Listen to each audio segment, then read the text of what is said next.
Dem baş guhdarên hêja ji bernameya dergeha wêjeyê dem baş.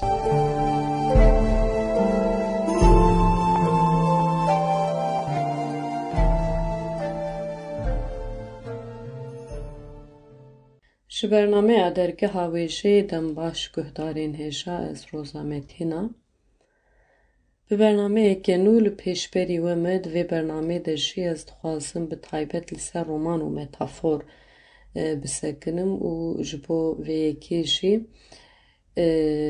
ez ê nivîseke servet örnek bi we re parve bikim ku bi rastî jî dema ku mirov li vê nivîsê dinêre sûdekê jê werdigire û di derbarê em bêjin mijara roman û metaforê de di xwedî agahiyên girîng loma bi taybet mixwest ez vêya bikim mijara bernameya xwe û bi we re parve bikim. Roman û metafor hemû roman ji pêkhateyên rojane û rasteqîn tên afirandin.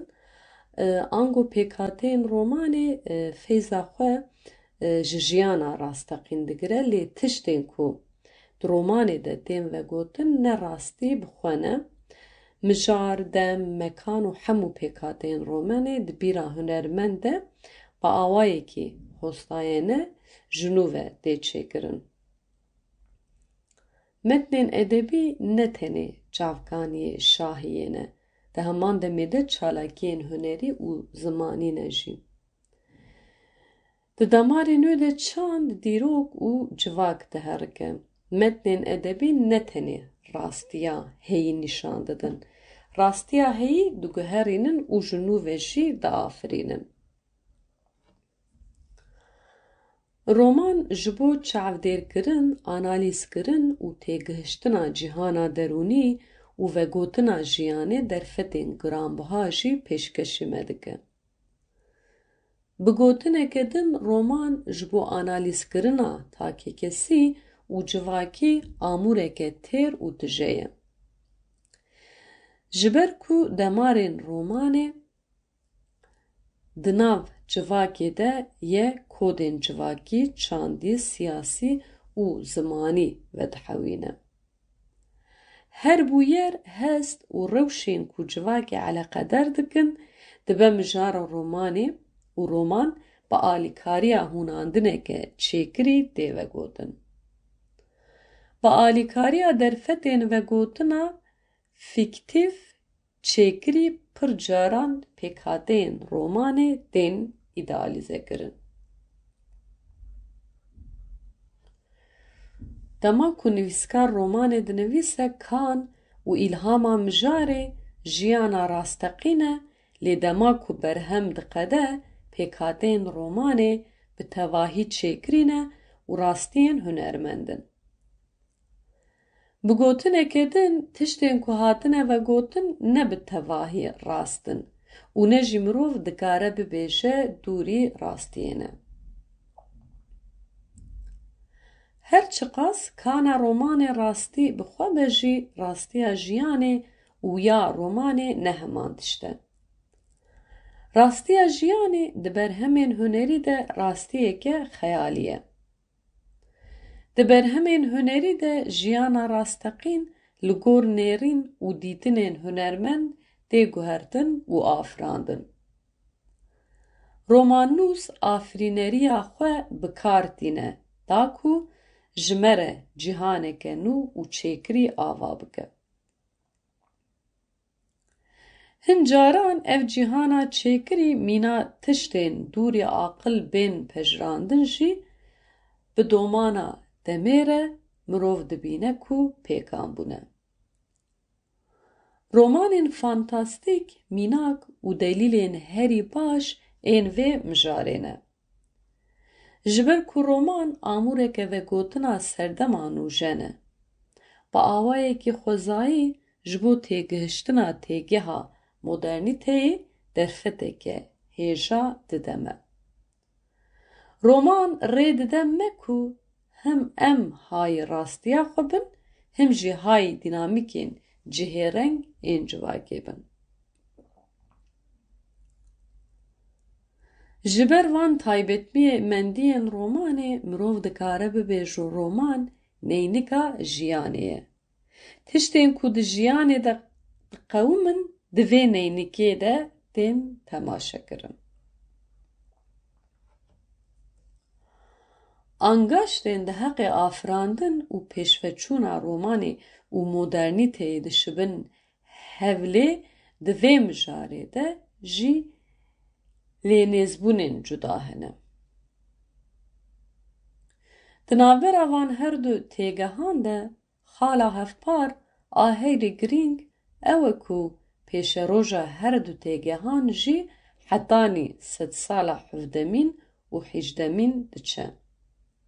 Her du têgeh jî berhemên heman serdemê ne. Li gor Monetti afrînerê romanê netewe dewlet e. Yên ku li dijî vê fikrê jî hene. Li gor Haşim Ahmedzade tiştekî teqez heye, ew jî naverok û mijarên romanên netewdewletan û yên netewên bêdewlet ji hev cuda ne. Wek têgeha netewperweriyê di vê mijarê de jî nêrînên cuda hene, lê mirov dikane bibêje ku her du têgeh jî berhemên serdema modernin û mijar pariyekê dişibe gengeşeya hêk û mirîşkê. Metafor Gotinên ji wateyên mecazî dûr û rojane. Dema ku di hiş û binhişê hunermend de dimeyê û dikemile, di vê pêvajoya hişî de bi rê û rêbazên îlmê semantîkê têgehên kurwate û resen tên avakirin. Navê vê têgeha nuafirandî metafor e. Ev têgeha çêkirî derfeta vegotineke bi huner û kûr dide vebêjan. Metafor li gor kûrahiya bîra hunermendan û xwendevanan tê watedar kirin.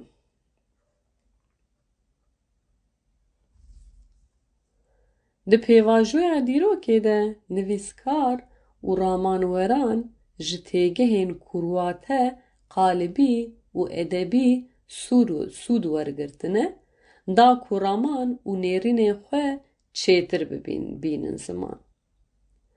Navê vê derfetê vegotina metaforîk e û ev derfet ji serdemên antîk ve hetanî roja îro ji aliyê hunermend û nivîskaran ve ji bo vegotina bûyer hest û ramanan hatiye bikaranîn. Ji ber ku metafor li ser hefzayekê hevpar tê avakirin, kodên çandî jî vedhewîne. Di dîroka mirovahiyê de hin bûyerên pêkhatî yên wek afat, şer, wekî din, bîr û jiyana gelan de di bîr û jiyana gelan de cih û war bûne.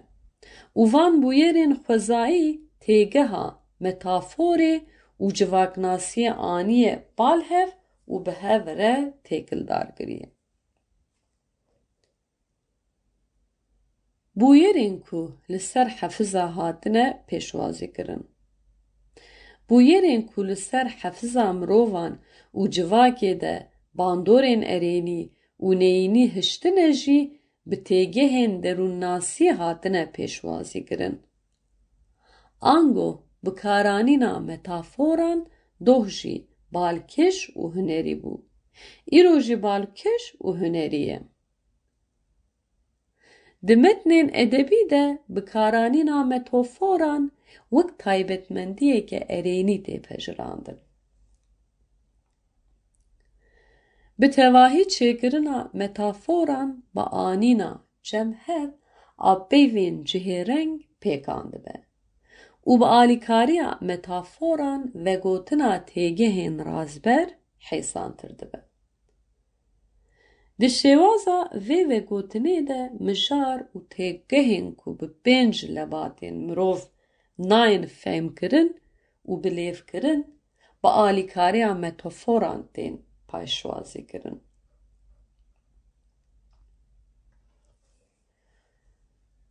Metafor bi kiştî di navbera peyvên ji aliyê wateyê ve bi hev re ne têkildarin de tê avakirin û ev peyvên wateyên wan ji hev cuda bi alîkariya şibandinê, îstiareyê, tenasubê û wekî din dixemilin û digihêjin asta metaforê. Ev rewş di qada hunerên ciwankariyê de bi heman şêweyî tê bikaranîn, lê bi ne bi zimanekî rojane. Rogera Cûn têkiliya bêjeyên rojane û metaforê wisa şîrove dike. Bêjeyên tena serê xwe di axaftina rojane de ji me re ji rêzê tên. Di peywenda helbestê û îmajê de rolek girîng dilîzin û dibin parçeyekî muhîm ê hunerê. Bêje bi vî rengî formekî wêjeyî dikirin. Ji ber ku têgeha metaforê hunerên ciwankariyê ên wek teşbîh, îstiare, mecaz, tesxîs, kînaye û wekî din dihewîne, bi gelemperî, di helbest û belagatê de hatiye bikaranîn, lê di qadên hişmendî û ramanê de jî ji bo têgehên vegotina wan zehmet hatiye bikaranîn.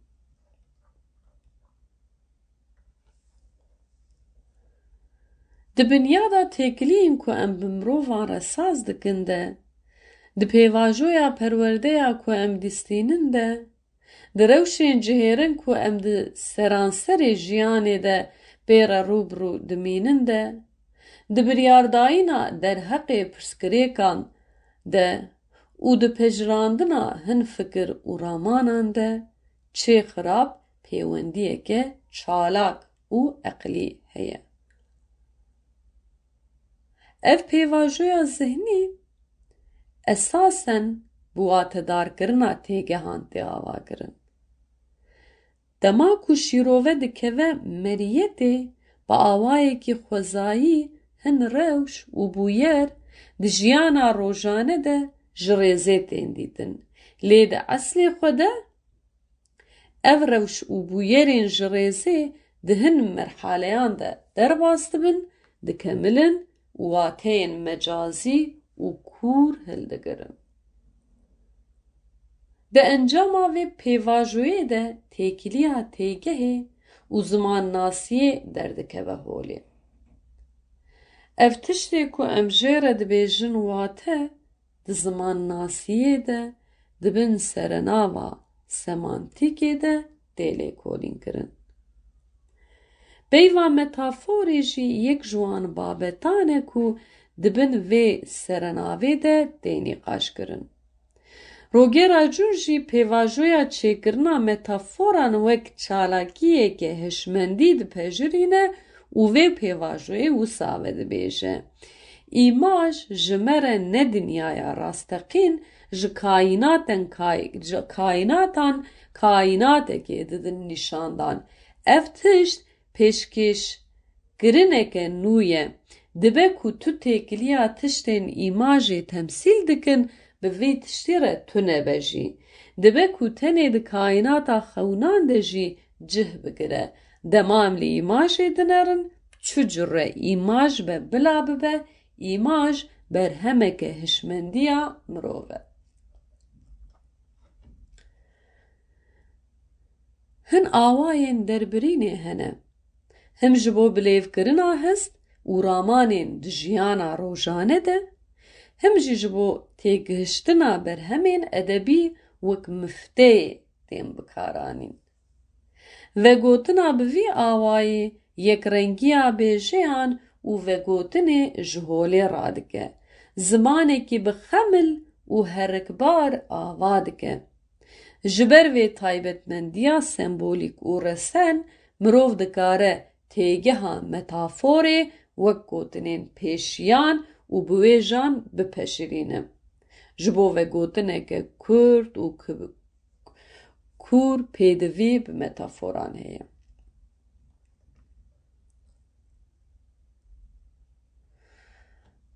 Di heqê têgihiştinê de gotineke pêşiyan a Hînduyan wiha ye.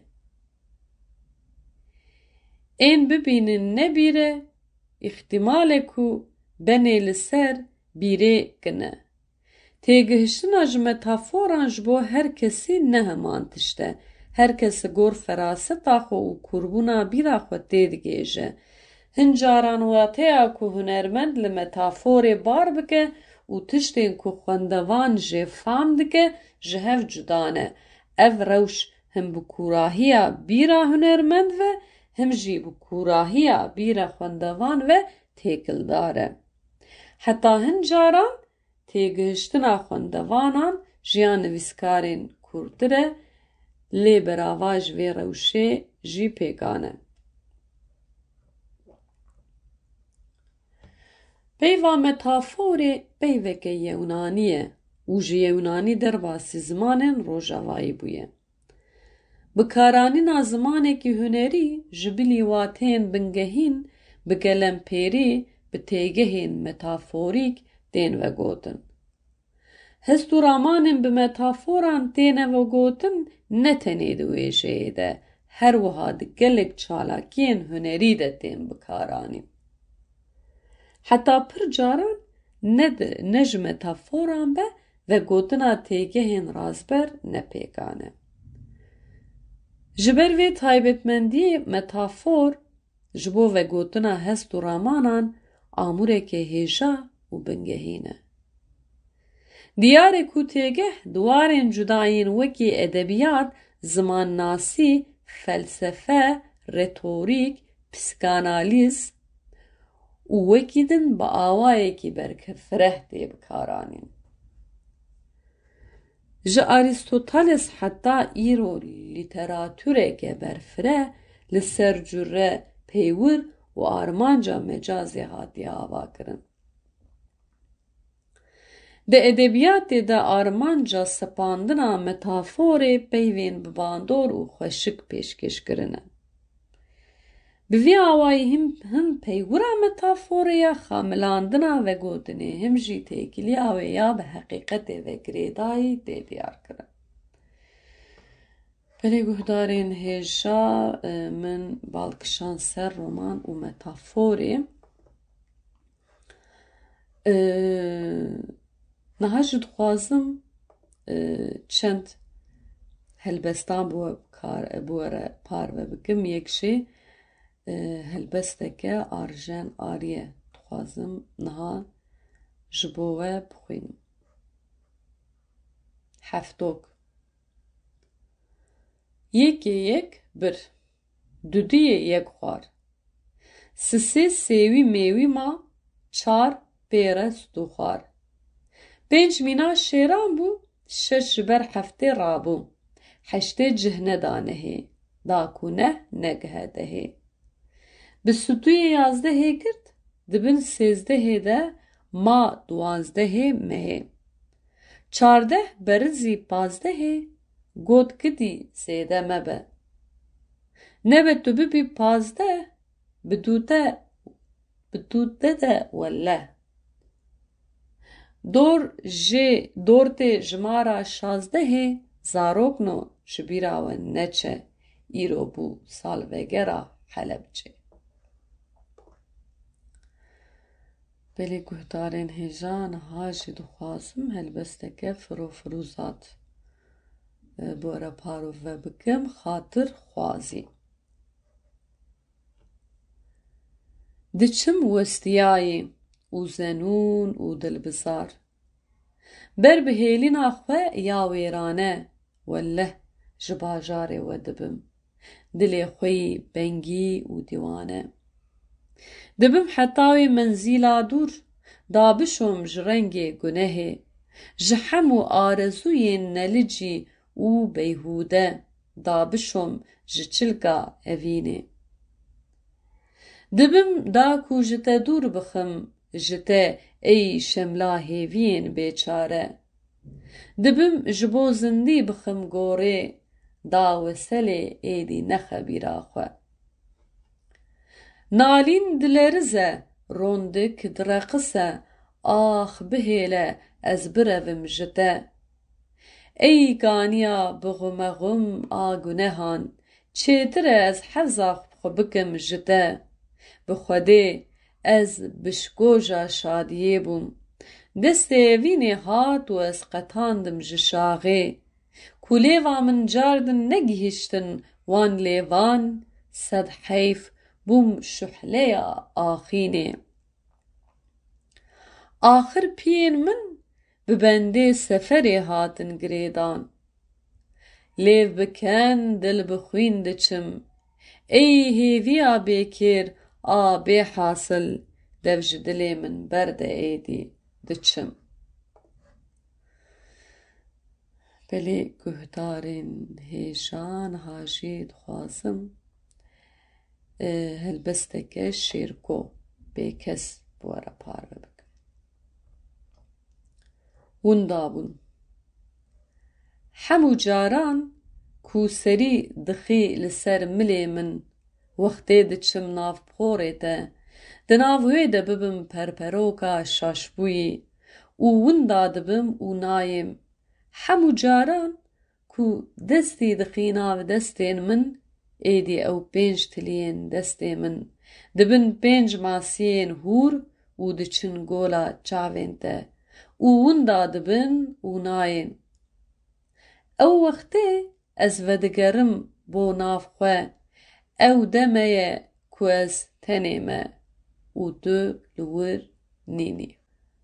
Belê guhdarên hêja dixwazim niha jî helbesteke Ebdula Pêşew bi we re parve bikim. Ta ku çiraya me geş nebe, ta ku çiraya me geş nebe, hunê tu carî ronahiyê bi çavên xwe nebînin. Ta ku em dîl û kole bin, em ê her mîrkût û nîran, toq û zincîran li we kin. Hunê me qir bikin, xwelî li serê we be. Ger em bimirin jî, em ê tenê dîlîtiya xwe ji dest bidin, wenda bikin. Ma çi ji dîlîtiyê taltir e?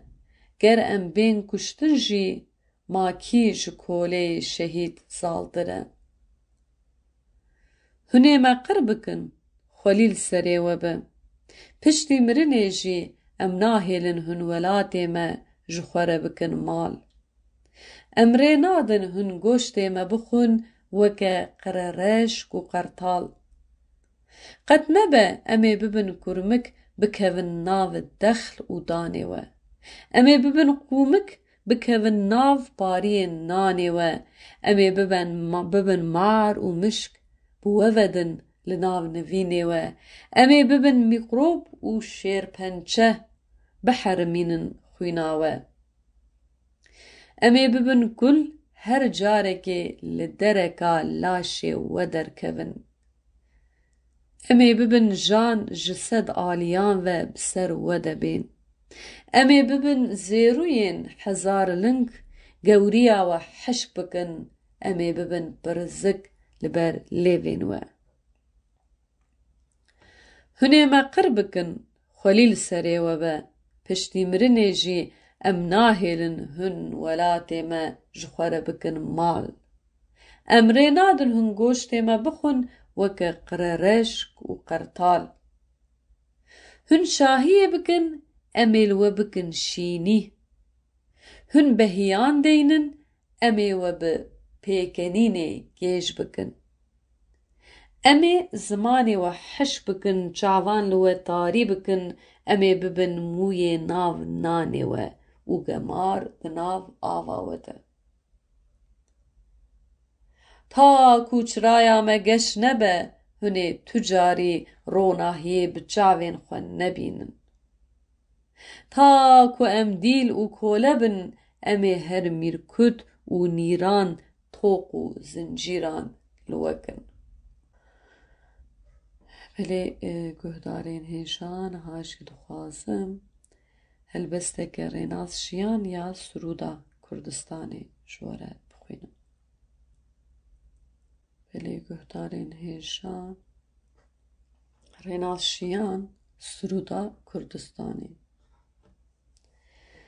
ای کردستان ای کو کابیجه چاوا دحرمه خو کنگی جبو آزادی خوین دبدو بست و مگری هو بجی بدو جتره هر در بلای لو وره بلوسه لسر گرز کاوای قلو کاوا و کو وکیدن هر تشترو.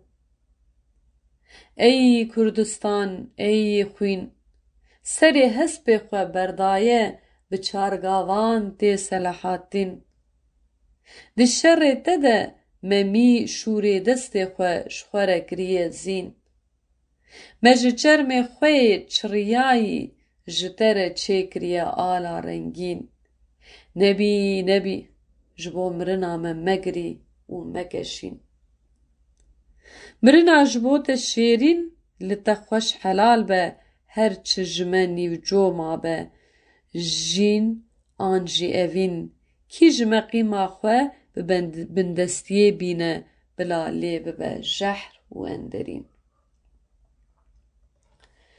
ای کردستان ای بیر جبو کو تپه خودی بکن بیریوان تین دست هویر جسینگین خود دوشن شیر پیسیر بپیسیر دنگ بیجن تن ین دنگ لیر جبو تدسترین هجیر نوالین تکوانن چمین تتیر بوان چکان شردکن چیاین تین پیر کس نکاره خوزایا ته تجاری بکه هیسیر دو میری میر.